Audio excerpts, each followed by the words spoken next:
महाकाल और युग प्रत्यावर्तन प्रक्रिया डे 25। कल गुरुदेव एग्जाम्पल के थ्रू समझा रहे थे कि सहस्त्र शीर्ष का मतलब क्या है। भगवान के 1000 सिर 1000 हाथ हैं, तो उसका अर्थ क्या है। अलग अलग एग्जाम्पल्स के माध्यम से गुरुदेव ने उसको समझाया। जैसे कृष्ण जी की लीला ली, उनके महाराज को उन्होंने एक्सप्लेन किया। उसी को आगे पढ़ते हैं कि गुरुदेव आगे क्या लिखना चाह रहे हैं। गुरुदेव ने लिखा, महाकाल को विशेष अवसरों पर ऐसी महारास रचना करनी पड़ती है जिसमें उत्कृष्ट आदर्श के लिए सहस्र महामानव कार्यरत दिखाई पड़े। गोपिया प्रबुद्ध आत्माएं, वंशी आत्मा की पुकार, महाराज ईश्वर विशेष प्रयोजन, निशा व्यामोह, परिजनों की उपेक्षा, स्वार्थ और संकीर्णता की परिधि का साहस पूर्वक उल्लंघन। इस महाराज जो सहस्त्र गोपियां प्रबुद्ध आत्माएं भाग ले सकी, वे ब्रह्मानंद का आनंद लेती हुई अपने को बड़भागी अनुभव कर सकी। जो सोती रह गई उन्हें पछताना पड़ा। इस पे कल बात हुई थी, इसका एक्सप्लेनेशन भी कल गुरुदेव ने दिया था। आगे गुरुदेव और उसको पर्टिकुलर कर रहे हैं कि महाराज ही वो ईश्वरीय प्रयोजन है। अब उसे किस दृष्टि से देखेंगे ये हमारी मानसिकता पर है ना। अलंकारिक वर्णन होता है कि स्टोरीज के माध्यम से हम लोग जल्दी समझ जाते हैं, लेकिन उस स्टोरी का जो गूढ़ आध्यात्मिक मीनिंग है उसको देखना ही विवेक का जागरण है। तो हम विवेक की दृष्टि से देखें। और गुरुदेव एक बात लिख रहे हैं, साहस पूर्वक उल्लंघन।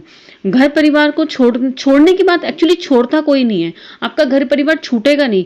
एक बार सबको लगता है कि ये क्या हुआ, पर कुछ नहीं छूटता। क्यों? क्योंकि आपकी आत्मीयता का विस्तार होता है इस यात्रा पे।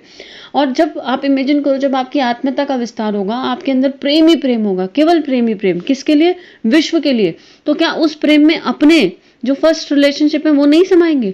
एक बार ऐसा लगता है कि सब छूट रहा है, लेकिन बाद में उन सबको समझ में आ जाता है कि अरे ये तो दैवीय काम है, चलो इसमें हम भी लग जाएं। और बाकी सब भी आपको सपोर्ट करने लगते हैं।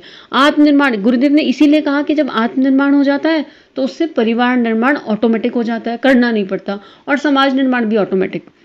मतलब जब मेरे अंदर, हमारे अंदर, इंडिविजुअल के अंदर वो विवेक, वो प्रेम प्रभु के लिए, प्रभु के काम करने के लिए जागृत हो गया, तो फिर वो अपने आप सब कुछ करा के ले जाएंगे और हमें पता भी नहीं चलेगा कि हम कब उनके इंस्ट्रूमेंट बन गए और कब क्या कर गए। बस गड़बड़ वहां होती है जब इंस्ट्रूमेंट सोचने लगे कि उसने सब कुछ किया, करवाया उन्होंने।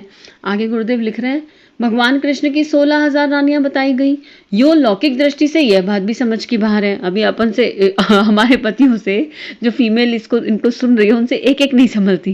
कृष्ण जी ने 16,000 कैसे संभाल ली? अगर बिल्कुल स्थूल दृष्टि से देखा जाए तो 16,000 कैसे संभाल ली? बहुत ही मुश्किल काम है भाई, बहुत ही कोई बड़ी चेतना रही होगी। लेकिन इसका आध्यात्मिक मीनिंग गुरुदेव समझा रहे हैं। महाभारत में उनकी 1-2 पत्नियों का ही वर्णन है। रुक्मणी, सत्यभामा आदि ही उनकी धर्म पत्नी है। सामाजिक मर्यादा की दृष्टि से उचित भी यही था। फिर यह हजारों रानियों क्या है, इसकी पहेली का हल भी उपरोक्त प्रकार ही किया जा सकता है। जैसे अभी हमने महाराज को समझा, ऐसे ही इस पहेली को भी सुलझाया जा सकता है कि जो भी आत्माएं ईश्वर के काम में प्राणपन से जुट जाती हैं, उन्हें अपना आत्मसमर्पण कर देती हैं। आत्मसमर्पण, अब मैं हूं ही नहीं, जब हरि था तब मैं नहीं। मतलब कबीरदास जी ने कहा ना कि एक म्यान में 2 तलवारें नहीं रह सकती। जब मैं था तब हरि नहीं, अब हरि है तब मैं नहीं। तो वो आत्मसमर्पण जब आपका हो जाएगा, जब हमारा हो जाएगा, जो बस अपना कर्म करते चलो, जब होना होगा हो जाएगा। इस इच्छा को भी मन में मत रखो कि हमारा आत्मसमर्पण हो जाए, बस भगवान ये करवा दो। ये भी एक इच्छा है। जब तक इच्छा शेष है तब तक मैं शेष है। तो कोई इच्छा ही शेष ना रहे। हालांकि ये प्रार्थना करना भी कि कोई इच्छा शेष ना रहे, सूक्ष्म दृष्टि से देखो तो ये भी एक इच्छा है। तो बस कर्म करते चलो, जो वो करवा रहे हैं वो करते चलो, वो देख लेंगे आगे, उन्हें पता है। क्योंकि अब आपकी श्रद्धा उन पे टिक गई है। किस पे? आपके श्रेष्ठ गुणों के समुच्चय पे, जिस पे भी आपने टिकाई। अब वो हमारा हृदय हमें खुद ही बता देता है। तो आगे गुरुदेव इसमें यही समझा रहे हैं, वे आत्मा परमात्मा की प्राणप्रिय पत्नियां ही कहलाएंगी। पति पत्नी के संबंध के साथ अश्लील काम, क्रीड़ा और गोपनीयता का संबंध जुड़ जाने से सामाजिक क्षेत्र में वह रिश्ता अड़चन भरा और अचकचा सा लगता है। पर अध्यात्म चर्चा में इस प्रकार की कोई अड़चन नहीं है। देखिए, आत्मा ना स्त्री है ना पुरुष। लेकिन जब हम अपनी स्थूल दृष्टि से देखते हैं और देखते हैं पति पत्नी वाला रिश्ता, तो हमारे दिमाग में 1 या 2 इमेजेस ही घूमती हैं सबसे पहले। और पति पत्नी का रिश्ता एक्चुअली इतना पवित्र था कि एक श्रेष्ठ संतान को जन्म देने के लिए ये रिश्ता बना था। लेकिन इसका जो हम लोगों ने जो रूप बना दिया, वो रूप ही बिगड़ गया। और अभी गुरुदेव उससे भी ऊपर उठा के ले जा रहे हैं। गुरुदेव बोल रहे हैं कि अध्यात्म में तो आत्मा ना स्त्री है ना पुरुष, हम किस दृष्टि से देख रहे हैं। लेकिन हमें अपनी वो दृष्टि बदलनी होगी। और वो कैसे बदलेगी?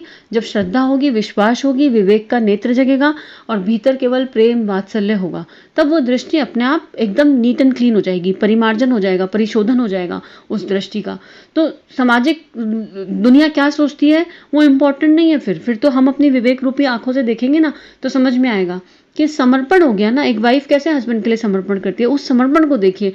जब एक लेडी आती है घर में और समर्पण कर देती है पूरे परिवार के लिए, अपनी कोई इच्छा ही शेष नहीं रह जाती, केवल बच्चों की इच्छा, पति की इच्छा, सास ससुर, घर परिवार और दोनों घर संभाल के चलती है। अगर एक अच्छी आत्मा है जिसका विवेक जागृत है तो दोनों घर संभाल के चलती है।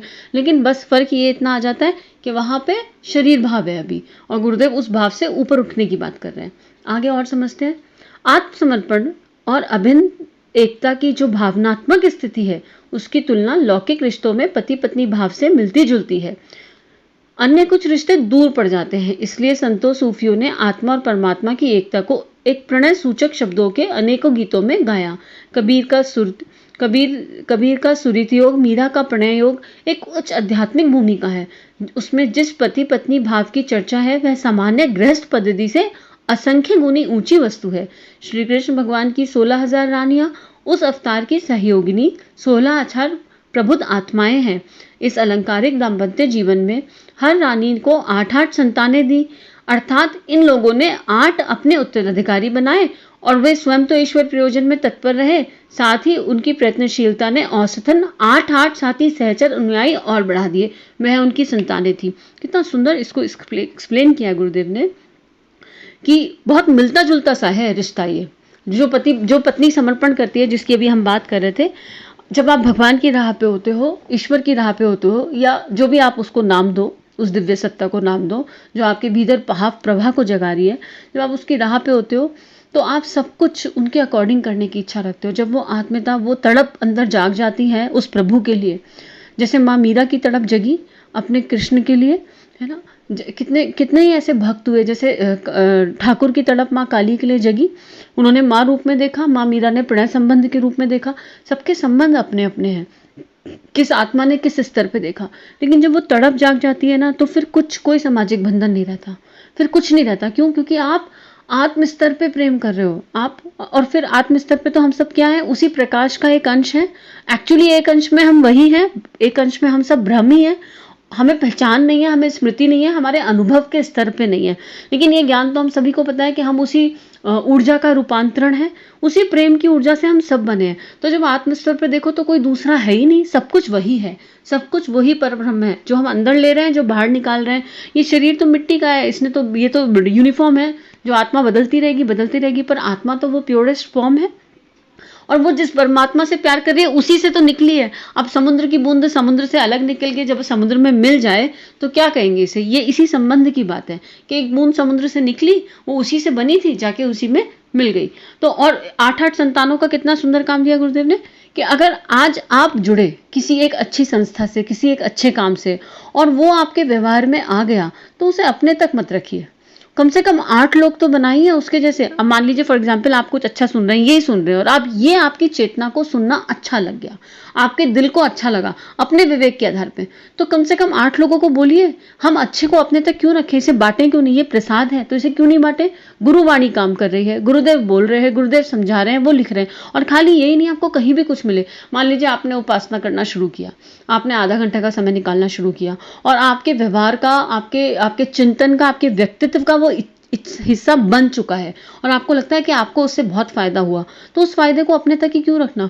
मिनिमम 8 लोगों तक तो उस चीज को बांटिए। अपना काम है बताना, किसी को फोर्स मत कीजिए, किसी को बाध्य मत कीजिए, पर बताइए ये करके मुझे ये मिल गया। आप भी एक्सपेरिमेंट कर लो, किसे बताइए, जो जिज्ञासु हैं। ऐसे नहीं कि हम देख ही नहीं रहे और बोलते जा रहे हैं, नहीं बोलते जा रहे हैं, हम बोलते जा रहे हैं, नहीं, जो जहां आपको लगता है कि अगर इनको बताया तो इनके लाइफ में कुछ चेंजेस आ जाएंगे पॉजिटिव, और क्या पता ये भी भगवान के महाकाल के कार्य में लग जाए, और ये भी वो प्रबुद्ध आत्मा बन जाए जो ये ऑलरेडी है, बस इन्हें स्मरण नहीं है। तो यही वो 8-8 संतानों की बात है कि 1 से 8 निकल गए। तो अभी आजकल तो 8 से काम नहीं बनने वाला ना, हमें मैक्सिमम तक जाना है। तो पहले आत्मनिर्माण करना है, आत्मनिर्माण का प्रयास करते चलना है, और फिर इंतजार नहीं करना कि जब मेरा पूरा हो जाएगा तब मैं किसी को बताऊंगा। पता नहीं कब पूरा होगा, कितने अनंत जन्मों की यात्रा है, कब तक चलनी है। तो जो एक्सपेरिमेंट थोड़ा बहुत कर लिया और लगा कि इससे फायदा हो रहा है, बता दीजिए आगे, जहाँ आपको लगता है यहाँ बताने की ज़रूरत है, उसको इन्फॉर्म कीजिए, उसको स्प्रेड कीजिए। अब गुरुदेव का ये जो परिवार है ये कैसे बढ़ा, इसी गुरुदेव की आत्मीयता का विस्तार है ये। और स्प्रेड उन्होंने बस यही तो कहा कि मेरे विचारों को जन जन तक पहुंचाओ, अलग अलग तरीकों से पहुंचाओ, पर उसको पहुंचाओ, जो तुम्हारे जीवन में काम कर गया उसको दूसरों को बताओ। तो यही बात गुरुदेव 8-8 संतानों वाली बात करके कह रहे हैं। आगे गुरुदेव क्या लिख रहे हैं, इस प्रकार के विवाह में नर नारी लिंग भेद अपेक्षित नहीं। हाँ वही, आत्मा ना स्त्री है न पुरुष। सखी संप्रदाय में पुरुष भी अपनी मनोभूमि को नारी जैसा मानकर पति रूप में ईश्वर की उपासना करते हैं। देखिए कितनी सुंदर बात है, क्योंकि आत्मा ना नर है न नारी। तो ठाकुर रामकृष्ण परमहंस ने जब राधा रानी की साधना की तो वो उनके शरीर में भी वो लक्षण उभर आए, वो बन गए, वो राधा जी बन गए पूरे कृष्ण जी को पाने के लिए। वो प्रेम की पराकाष्ठा थी। तो वो गुरुदेव लिख रहे हैं कि पुरुष भी अपने आप को नारी मान के और वो साधना करने लगते हैं, जब उन्हें समझ में आ जाता है कि हमें हमारे इष्ट कैसे मिलेंगे और इस रूप में चाहिए। अब आत्मा की पुकार है ना, कौन सी आत्मा किस रूप में मांग रही है, किस रूप में उसका संस्कार है। भक्ति योग में ऐसे अनेक साधन क्रम विद्यमान है। कृष्ण उपासना का क्रियाकलाप तो बहुत करके इसी स्तर पर का है। नर भी उन्हीं गीतों को गाकर भाव विभोर होते हैं जिन्हें नारियां अपने पति के संदर्भ में गा सकती हैं। गोपी कृष्ण का प्रेम प्रसंग प्रस्तुत नर नारी के भेद से असंख्य गुना ऊंचा है। उसे विशुद्ध रूप में आत्म परमात्मा का मिलन बिंदु ही कहा जा सकता है। विशुद्ध रूप में अब बूंद समुद्र में मिल गई। बूंद न मेल है न फीमेल है, नर नर है न नारी है, वो तो बस भक्त है। कौन है बूंद? बस अपने प्रभु की दीवानी है बूंद, अपने इष्ट की दीवानी है। और मिलने के बाद कह रही है अब आप जो मर्जी करा लो, और उसको एहसास ही नहीं कि भगवान क्या करवा रहे हैं। आगे कृष्ण अवतार के समय सहस्त्र प्रबुद्ध आत्माओं ने परमात्मा के अभिष्ट प्रयोजन में आत्मसमर्पण करके जो महाराज रसाया, उसी से अवतार का उद्देश्य पूर्ण हो सका। साहती सहचरों के बिना अकेले कृष्ण आखिर कर भी क्या सकते थे। ये एकदम वैलिड है। वही जो एग्जाम्पल बार बार ले रहे हैं कि एक टीम का मैनेजर अकेले क्या कर लेगा, अगर टीम हम करने के लिए मना कर दे, टीम बोले मैं कुछ नहीं कर रही, तो क्या करेगा अकेला मैनेजर? प्रोजेक्ट डिलीवर कर देगा कि डिलीवरी डेट पे पर्टिकुलर काम है। कहीं पे भी, किसी भी बिजनेस में, किसी भी व्यवसाय में, किसी भी ऑफिस में आप देख लो, अकेला हेड क्या कर सकता है। तो कृष्ण जी अकेले क्या कर सकते थे? असल में तो कर सकते थे, लेकिन वैसे अगर शरीर रूप में वो आए तो क्या कर सकते थे? अगर जब सब लोग उनका साथ नहीं देते, पर वो साथ कैसे देंगे? इसके लिए कृष्ण जी ने बंसी बजाई। उनकी आत्माओं में वो भावनात्मक प्रवाह एकदम, कैसे कहते हैं ना, जैसे बंदूक से गोली निकली और अंदर चली गई बस, तो वो भावनात्मक प्रवाह जगाया। और हम सबके भीतर वो प्रवाह कभी ना कभी निश्चित रूप से जागता है। कितनी देर के लिए, कितने पलों के लिए नहीं पता, पर सबके भीतर जागता है। बस आप अपना कदम बढ़ाइए उस प्रवाह की ओर। अब रुकने का समय नहीं है, ये समय रुकने का नहीं है, ये चलते जाने का समय है। चलते जाइए किस दिशा में? उस परमात्मा की ओर। और फिर वो रास्ते में इस यात्रा का आनंद भी बहुत है। हालांकि इस आनंद में रुकना चिपकना नहीं है, लेकिन इस यात्रा का आनंद भी अद्भुत है। तो अब अपने आप से वादा करेंगे कि उस प्रवाह को इग्नोर नहीं करेंगे। और अब हमारे पास समय भी पूरा है, तो सबसे इम्पोर्टेंट उपासना और फिर साधना। साथ में बैठेंगे प्रभु के पास, आधा घंटे बैठेंगे। उपासना, उप मतलब पास, आसन मतलब बैठना। तो आधा घंटा अपने साथ बैठेंगे, उस इष्ट के साथ बैठेंगे, मंत्रों का सहारा लेके अपनी क्लीनिंग कर लेंगे जप रूपी साबुन से। और साधना मतलब हर समय अलर्ट, 24 घंटे अलर्ट। कौन सा भाव विचार अंदर गया जो अनवांछित है, जिसकी आवश्यकता नहीं है, उसे वहीं के वहीं ड्रॉप कर देंगे। चौकीदार के जैसे अपने भीतर चौकीदार बन जाएंगे अपने खुद के हर विचार, हर भाव के, और जो भी आवश्यक नहीं है उसको वहीं ड्रॉप कर देंगे। आज के लिए इतना ही, आगे कर लेते हैं। सभी को बहुत बहुत धन्यवाद। हमारे YouTube चैनल को सब्सक्राइब करें और बेल आइकन को दबाकर ऑल पर क्लिक करें ताकि नोटिफिकेशंस आपको मिलती रहे।